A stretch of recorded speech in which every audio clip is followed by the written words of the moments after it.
Are you at your studio, which is also your home this morning?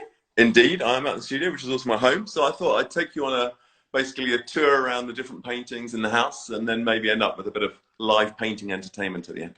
Oh, live painting entertainment. Yeah, Yeah. very exciting. Oh, good. Okay, so why don't you begin by showing us around your Yeah. workspace? Let me. Now I can flip round on this thing, can't I? Yeah. Hang on. Yeah, Right. be Cool. able Okay. to Right. use home. Yeah. So this is well, would be the lounge at home, but it has obviously been turned into a mini exhibition centre for this morning. Oh, we like an artist who's prepared. Exactly. So do you want to ask me questions, or should I just ramble away about them? Well, what I would like to see first, if you can take us upstairs, or Yeah. actually show us around. So your lounge, I know you've turned into a bit of a gallery space, but you often have pieces in the back in your kitchen as well. Have you got anything in there today? Yeah, I was going to take you through each of them, basically. Okay, let's. We don't need to go piece by piece, but these two look like they're from the same series. So tell Yeah, us about that first. yeah. So these are what I would call my distortion form paintings. Mm-hmm. So these are inspired by music, as I've probably told many of you before. And as you would say, they are, what was that phrase for painting sound? Synesthesia. Synesthesia, exactly. So there's a kind of element of painting sound or painting music in these. So a lot of them are inspired by the Jesus and Mary chain, Yep. who Your I'm sure some of you know, band reminds and me. my favorite band, who made these like beautiful sort of gentle Beach Boys pop songs, but then cover them with noise and feedback and distortion. So Mm-hmm. in a way, I've tried to do something very similar with the painting. So in the background, you can see all the sort of nice, pretty colours. Gentle, But pastel colors. yeah, exactly. Passing. Then in the foreground, you Mm-hmm. got these more black and white shapes, which are what I call my distortion forms. They're a kind of visual metaphor for that noise and feedback and distortion of the Jesus and Mary chain.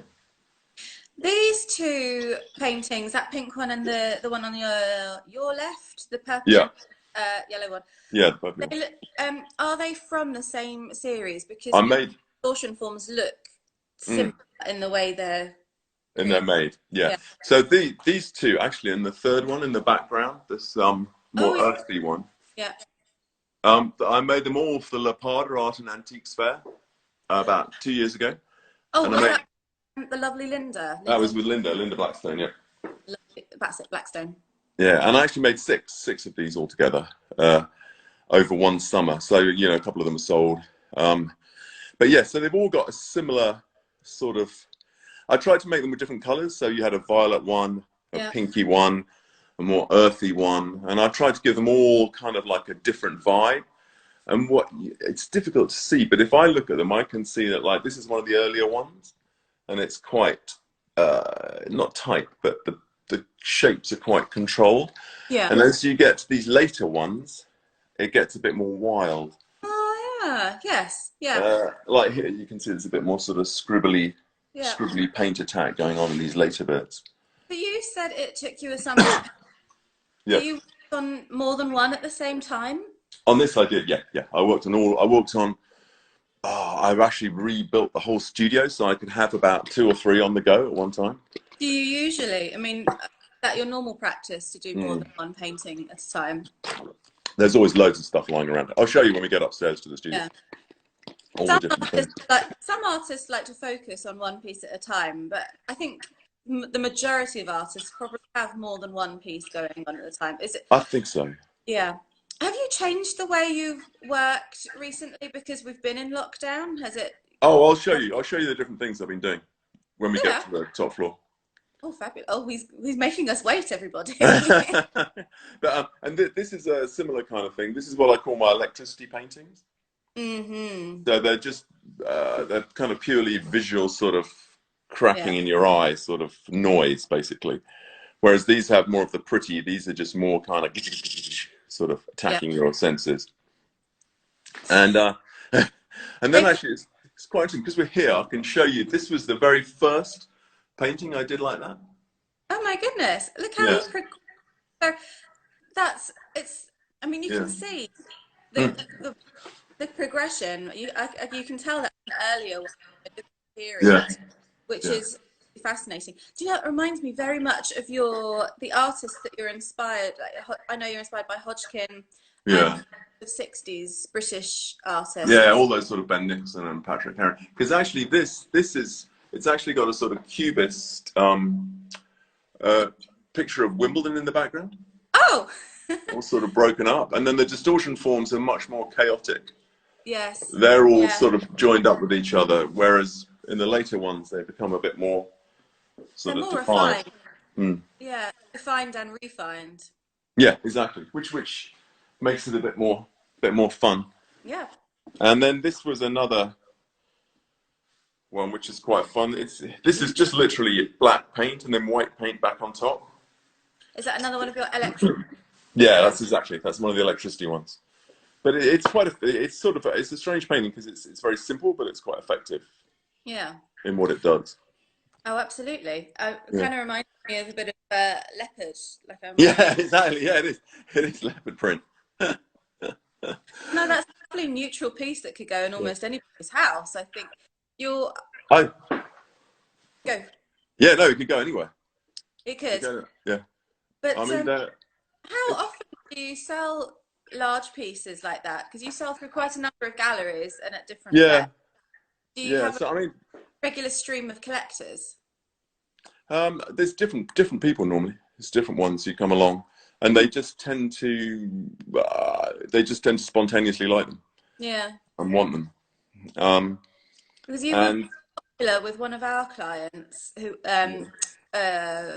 was that law firm? Was it? No. It wasn't the law firm. It was the pharmaceutical company, and of course they were working in a big white cube. They saw your work and were like, "That's it. We need anything that's it. We need color." Yeah. Color and energy and excitement. And I think I know your paintings are based on music, but there's so much gesture and movement and energy. Yeah, absolutely. No.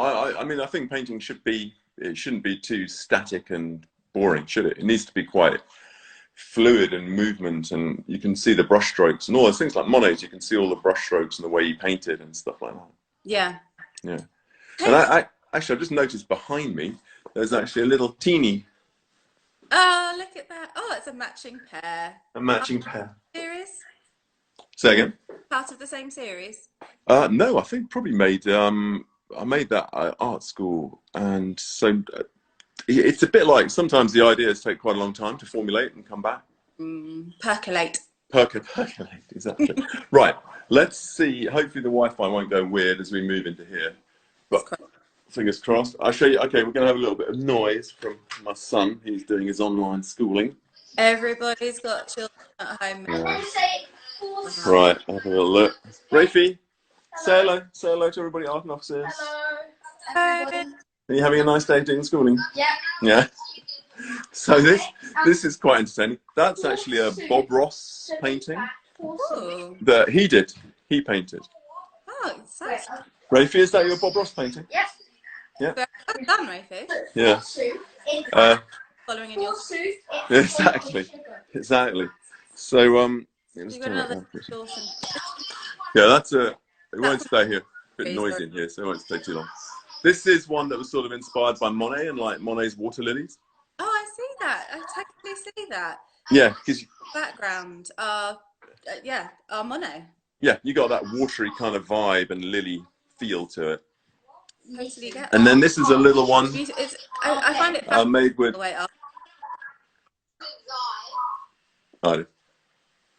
That's a Posca pen painting. Patrick Heron inspired. Yeah, it's got sort of Ben Nicholson, Patrick Heron. And that's actually made with Posca felt pens. Like paint pens. Oh, I know. Yes, yeah. Okay, here. Yeah. Right, we'll move quickly through here because it's a bit noisy. Right, if the Wi-Fi's still going, there's Mr. Octopus. Hello, Mr. Octopus. There's Mr. Potato. That's the artwork. So these are slightly different. They're still about colour, but they're much more flat colour pieces. So that's like Yosemite. Different to your yeah. More Yosemite again. More Yosemite. Is this the artwork you haven't give used unknown yet. of Then you could say unknown in my head will be tougher. Hang on, so again, I'll move back out of the online schooling zone. I was just saying Yeah. those types of paintings, the type of thing you do when you need a break from the distortion artworks. Oh, yeah, it's difficult to say. It just sort of... Because they must be very intense mentally and physically to do. Those distortion paintings must take a lot of mental energy. They do take a lot of mental energy, and then I guess sometimes it's quite nice to... it's difficult, actually. Both of them have a different kind of energy. The distortion forms, it's kind of more worrying about getting a balance, about where you're painting. And then these flatter ones, here's a flatter one of my son here. These are more just trying to control the paint. I mean, these are sort of very tight. Yes. They're more traditional. They're more traditional, yeah. Form. Oh yeah, and then of course down here, I forgot about these. You got these like gouache watercolor ones. Now, the directly inspired by Patrick Heron and Howard Hodgkin. Yeah, they're very much Patrick Heron inspired. What is it about Patrick Heron that speaks to you as an artist, as your influence? I just like the simplicity of his pictures. It was about color. It wasn't overly complicated. It was just very, very simple, saying just look at these things. You haven't got to analyze or worry or fuss or spend hours trying to work out what it's meant to be about. Yeah, it's pure abstract color. Pure abstract color. And it's funny, I was talking to Graham Crowley. He used to be the head of the Royal College of Art painting school. Yeah. The other day, and we were talking about what the whole lockdown, how it would change painting. And he was saying that sophistication might become decadence.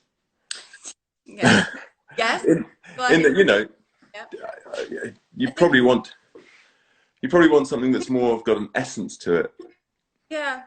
I mean, let's go up to your studio and see how you've changed your way of working. I think everyone's desperate to actually see where the magic happens. Okay. Let me whiz you past these. These are the other sort of more Sigma Polka kind of paintings. Oh yes, right. I do love Sigma. Yeah, I like them. Right, let's head up to the studio. Yeah. And so up we go.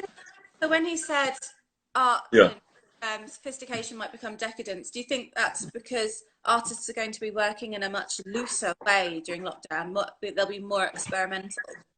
No, I think because we were chatting and he was talking about like those David Hockney pictures he's done as well at the moment. And all those David Hockney ones, he was just sort of doing pictures of trees, trying to remind people that spring would come whatever happens. Yeah. And just trying to keep a more, just an essence, more of an essence of something. I mean, I think all those frieze, sorry, you've lost me from it, all those frieze art fairs, which are kind of interesting, but within it, there's so much, it's so clever, isn't it? And sometimes it's so clever, there's nothing to look at. And, I completely agree. Yeah, which in a way is why you've then got to have art consultants, because you need an art consultant to tell you what to look at, because nobody knows what they're actually looking at. It can be curated, and so I've been to frieze some years, and you walk up and down the booths, and you're like, oh well, that's very obviously Spanish because it looks like Goya. That's very obviously from South Korea or Japan because it looks like what are those horrible little Moomin type creatures? Oh yeah. What are they called? Hello Kitty.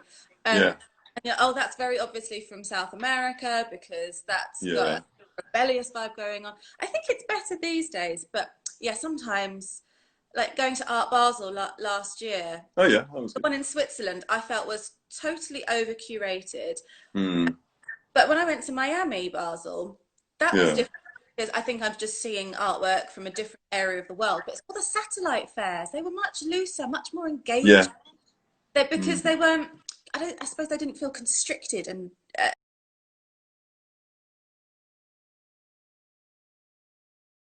about how they had to present things to their collectors.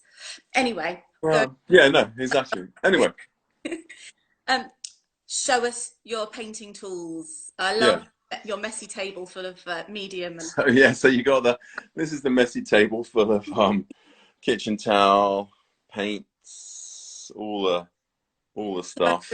Empty tubes of paint there. Empty tubes of paint.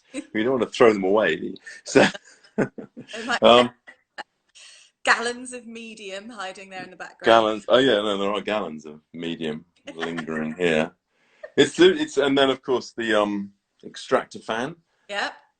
As doing the big paintings in here can get quite intense. Can we just step back to the door so that people can see the Yep. space you're working in? Yeah, yeah, of course. It's been a Of couple course. of times, and I know that it's your box room in your house, basically. Yeah, yeah.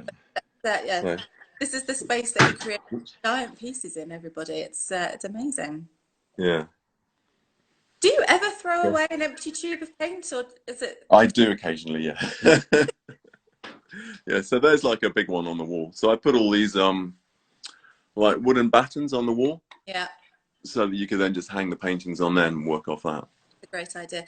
That stripy one in the background, that seems like a new direction for The you. stripy one is I did that new for the Affordable Art Fair for Linda again, because I just got so many distortion form ones. I just thought I'd try something different. What was your inspiration behind that? It seems like it's definitely a little style, but it's very different to your distortion. So yeah, it is. I'm not sure really. I think I was just messing around, and I guess I wanted to still keep with the same idea of almost layering. So you got a depth of sort of noise or music, but I guess I wanted a kind of different sound. Yeah. A different visual sound. And I was messing around with those Posca paint pens, and I kept doing stripes with those. So I just thought it might be fun to put the big stripes on it and see what would happen. You know what it reminds me of? It Yeah. feels very like late 70s, early 80s. It reminds Oh, me yeah. of those films where like the kids are messing around with technology and get sucked into the TV. Yeah. Like that. Yeah. Like a sort of weird bit of Tron or something. Yes. Yeah. Yeah, Yeah. totally. But I love the way, I mean, you describe it as wanting to see a different sound. I mean, it's for people who don't have, it must be really difficult to kind of understand that. But when you see your work as a series, like those distortion paintings downstairs, you can still tell what it is you're aiming to do. Those layers of sound become layers of paint and color. Well, even like, say like this one here, this one with Che Guevara in it. Hi, Shay. It's still got the same thing though, because in a way I always thought rap music was quite similar in that way, like it layers or samples other music and puts it together. Yes, totally. Yeah. So I always thought like breakdowns of the 80s. Yeah, exactly. So I thought in a way that these pictures of like these are much the same. So you've got like different sounds in it again. You've got Shay, you've got a bit of money or euros, you've got polka dots on it. You've got these different kind of visual sounds going through it all the time. Yeah. But I guess there's also quite a strong element of, I'm also looking for that depth. So you've got the sort of 3D polka dot, as well as you've got these kind of stripes on stripes, trying to layer stuff back. But yeah, so the studio is full of, so I've left the studio as it is. So it's full of all sorts of stuff that's half done. I like to artist studio and full on mess. It's like watching a chef work with all of his... So you've got like these are like for the palette I just use a big bit of MDF. Yeah, I mean that's what I was going to say. Show us your floor. I love to see a studio floor and your palettes and so these are like palettes that I've sort of half finished with that have just got so much paint and stuff stuck on them. I'm not sure what to do with them. I think you should sell those as artworks. Yeah, exactly. Oh yeah, then there's little pictures on the floor, more sort of stripe stuff. Beautiful. What goes on there? Then what's here? Then you've got. What have you been working on most recently?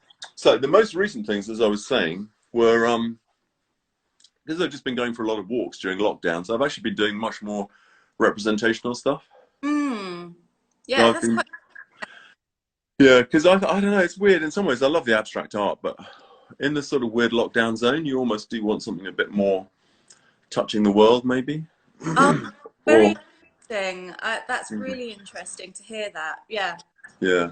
Because you could be abstract and abstract the world at any time, but when you're not in touch with the world, it's Mm. more in you as an artist to actually recreate it for yourself. Yeah, maybe that is true. Actually, it's quite an interesting way of looking at it. Yeah. But certainly, it just seemed like it might be fun to do something more real. So this was like a tree stump in Richmond Park. Ah, how far Which, are you from Richmond? you can walk there in about half an hour if you walk really fast. Not bad, is it? Lovely. Not bad at all. It is interesting to see how artists are working differently during lockdown. Yeah. People have been experimenting where they haven't had the time to do that before. Yeah, exactly. And I mean, these are full experimentation still. Oh, look at These that. are so these are also sort of landscapes. Let me get there's a little sketchbook out here. So these are like little sketches of the park. Oh, fab. And then you see that will turn into that. Yeah. Maybe. No, But I don't know if this is going to be derogatory, but yeah. they remind me a little bit of those Mr. Men cartoons, which I think I love Man cartoon. I think they're style genius. Oh, they're like a style icon, the Mr. Men. Mr. Men. I think they're like Oh, look at that. Beautiful. It's interesting that you use see those that? colours quite autumnal. Well, I actually took random felt tip pens out, so I didn't choose the colours. Ah. So Nice. it would force me to kind of just see what happens, basically. We have a question from one of our today, Phil Smith. Hello, nice to see you again, Phil. When you have a blank canvas, do you always know what you're going to paint, or does the painting sometimes take over? I don't know. So, you start. Sometimes I think I know what I'm going to do. I think in reality I probably do know what I'm roughly going to do. Like, I'll think it's not like I'll pick up the blank canvas and stare at it wondering what to do. It's like I'll go outside, do the little sketch, or I'll have an idea or see a painting by somebody else, and then dig around in the storeroom for a canvas and then start working on it inspired by that idea. But I wouldn't say I know where it's going to go. Of course, you're frequently inspired by music as well, aren't you? Yeah. Inspired by music. Do you sometimes hear a piece of music and think, oh my God, I've got to paint those colours in that music? Not quite. Weirdly enough, I think I'm probably more inspired by the music as far as the layering goes and the overall idea of the music. No, not quite so much that I see a colour to the music. Mm-hmm. Although with the Jesus Mary Chain, I do see that noise and distortion thing. Now, you said you might do a little live painting expo for us. Yeah, absolutely. Let's do a little live painting expo. So have you ever heard of an artist called Wolf Kahn? No, Wolf von Lenkenwitz? Yes. Wolf Kahn. So he was an abstract artist who then became more of a figurative artist. Mm-hmm. And he does a lot of sort of landscapes that are quite abstracted. So they're a little bit like these sort of things. I do love an abstract landscape. So let's just see if we can get a bit of the yellow on there that's meant to be there and a bit of the brown. And let me grab a brush. Are you going to hold the phone? Can someone come up and hold it for you? Let me see. Hang on. Let me see if there's anybody. Wait a moment. What I'm doing. See if the other half could very kindly hold it for you. Otherwise, it might be quite difficult. Do you want to film me painting just for 2 minutes? Yeah. Here we go. Simon, my wife's coming to help. Hello. Thank you. So, film me painting. That's what I'm here for. Right. So I'm just going to paint this little picture that I've already got here. So Rob's what are you getting out? Medium? Medium, so that's a mixture of Damar varnish, linseed oil, terps, and dryer. So it'll dry quite quickly. Is that a mix you've made yourself? Say again? Is that a mix you've made yourself? It's a very, very classic old-fashioned mix that they used. You can use it from everything for glazing to normal painting. It's been used for years and years. You can actually watch me showing you how to mix it up on my Art Top 10 YouTube channel. So Everybody, if you want to know how to make Rob's secret recipe, exactly. Exactly. I think we it's been have used for years. a video of you painting in the studio from when we did the first Oh studio. yeah. So I'll put that up on our Instagram TV. Yeah, put that up as well, absolutely. Right, so we're going to put a bit of this yellow on there. So, in reality, the picture would need a lot more layers Yes. to build up. But it's just to give you a sense of how because at least now you're getting this nice mixture of the yellow and the pink in the background. You're getting this sort of misty vibe coming through here, which I think is quite nice. How long have you been working on this piece? That seems like it's quite a new one. Oh, this is quite new. Yeah. Only a little bit of time. So again, I'm still basically copying this, and I think what would happen is that as it goes on, I'd need to go back, redraw these trees, get a bit more detail in some of them, and start bringing out more of a hint of the landscape, but not kind of too much of it in a way. Just trying to get more of a misty kind of vibe to the whole thing. Is there a reason you want a misty vibe? Is that so you can just build up layers, or is that the feeling that you want to go for? Yeah, I mean, I guess in a way, although it's sort of related to a landscape, I just wanted to go for a more of a sort of, it's more about colour, really. It's more about the colours sort of harmoniously working together and trying to use as few colours as possible to achieve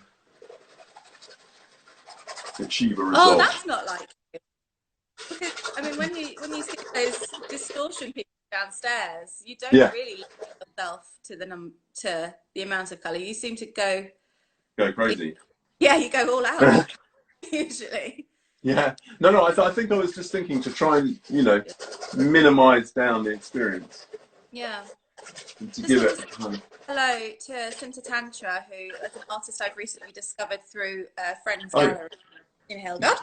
And also, if other people watching, if you've got questions for Rob about process, send them in now whilst he's painting.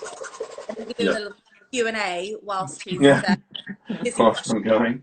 As long as Same is already holding the phone for. Exactly. You've got to tell us when you've had enough, Sama. No, it's good. You'll know when my hand starts shaking. Yes. So I hadn't got that light yellow on the top on the sketchbook, but that's what I was thinking I'd put there. And let's get this one. It's so fascinating watching you work on something that isn't a distortion painting. I'm so used to you sort of just.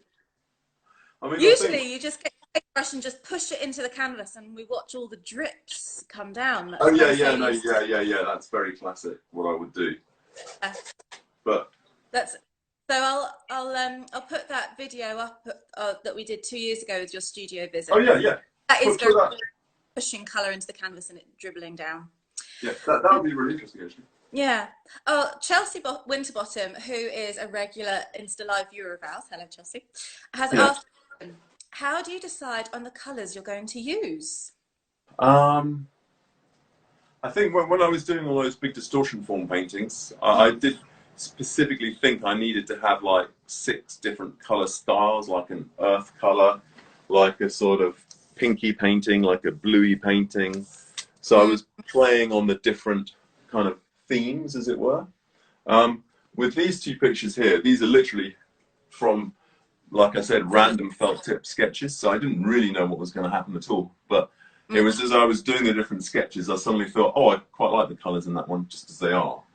So it seemed like one to go with. On this one here with the tree, I thought the tree needs some colour in it, because you've got this quite nice greeny bluey bit at the top, but the tree in a way is the focal point. Yes. So I quite liked a bit of violet and a bit of orange, so you've got a bit of, violet's quite a nice colour that isn't quite black, because it's tonally very dark, but it's still got quite a colour to it. Yeah. Suraj Khan has asked, do you use symbolism in your work? Not really. No, in a way, I'd rather try and take the symbolism out of the work and leave the work as just a visual experience. Although, of course, you've got a tree stump here, which could be symbolic. And the tree stump here, they look like the antlers of the deer that wander around Richmond Park. No, So, I was thinking that, yeah. Yeah. So, I mean, that was sort of accidental in a way. I wouldn't really focus on trying to put a symbolism. It's not kind of my thing, really. Not your process, really, is it, symbolism? No, I just want it to be more about the pleasure of the colours. Well, that was going to be my next question, actually. Well, now you're working on this piece and the one next to it. You've taken it from an original sketch that you did, but now you're working on it. Do you already know where you want to take it? Can you see? I might do that. Not really, no. But as I'm doing it, I can see things that I want to change. So I'm thinking this colour's come out a bit kind of more grey violet than I wanted it to be. I wanted it to be a bit brighter. So in a way, it's quite nice because I can now leave it, and once it's dry, I can then in a way try and change it, and then hopefully that will give a better colouring. So like this picture here, I'm not happy with this bit there. It's meant to be like a brighter orange. So if I can go back and so now it kind of allows me to go back and. Jamie, you wouldn't just zoom in on his palettes there? Sure. Okay. Yeah. See where he's mixing. Yeah. Oh. Live action painting. I love it. Live action. So let me go back, and then so now I can go back, and if I don't paint too heavily, I still get a sense of what was there before. Yeah. But I'm beginning to build up something on top of it. What paints do you use? Do you just use normal acrylics, or do you ever mix? Have a specific brand? That you like? It's all primarily Winsor & Newton oil paint. Of course it's oil. Sorry, why did I say acrylic? I knew it was oil. I mean, the Michael Harding ones are lovely, but they're so expensive. I just hardly ever use them. Yeah. We were talking to an artist the other day who mentioned another brand. What was it? Golden? Oh, Golden, yeah. I think they're more acrylics. Do they do? I didn't know if they did oils, but Andy Dooley. Oh, people are signing off, so they're just saying. Yeah. So we'll just watch a little more of the magic happen. I think we'll let Damon get back to the day job. Get back to my boring work. Back to Yes. work.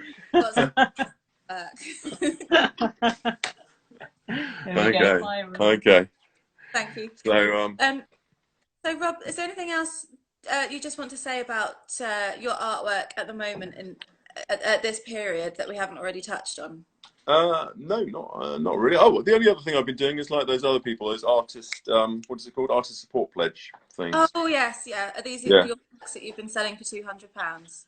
And there are occasionally, God, I think some of these pictures I shouldn't have really been selling. Somebody bought one that was meant to be a lot more, and then they said, "Oh, I'd been fancying that for years." Well, at least they got that piece there. At least they got it. I think this is the thing. People are looking for a bargain, and some people are taking advantage of artists at the moment. But yeah. So that's a print I'm doing for the artist support pledge. So are these ones pens? Oh no! So that's a drawing I did, and then I put it into Photoshop. So you've actually got a drawing of these orchids here, and then a drawing of a garden, and then I combined them together in Photoshop. So you've actually got the orchids are reflected in a mirror. I see. Yes, but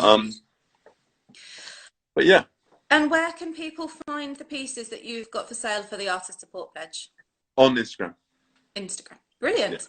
Yeah. All right.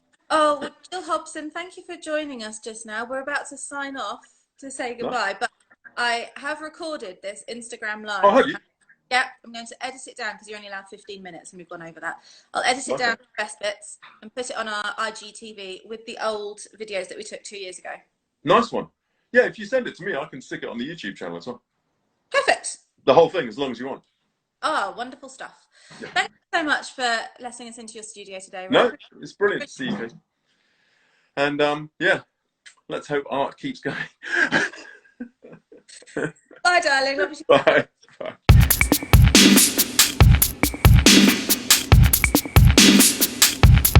bum buckler.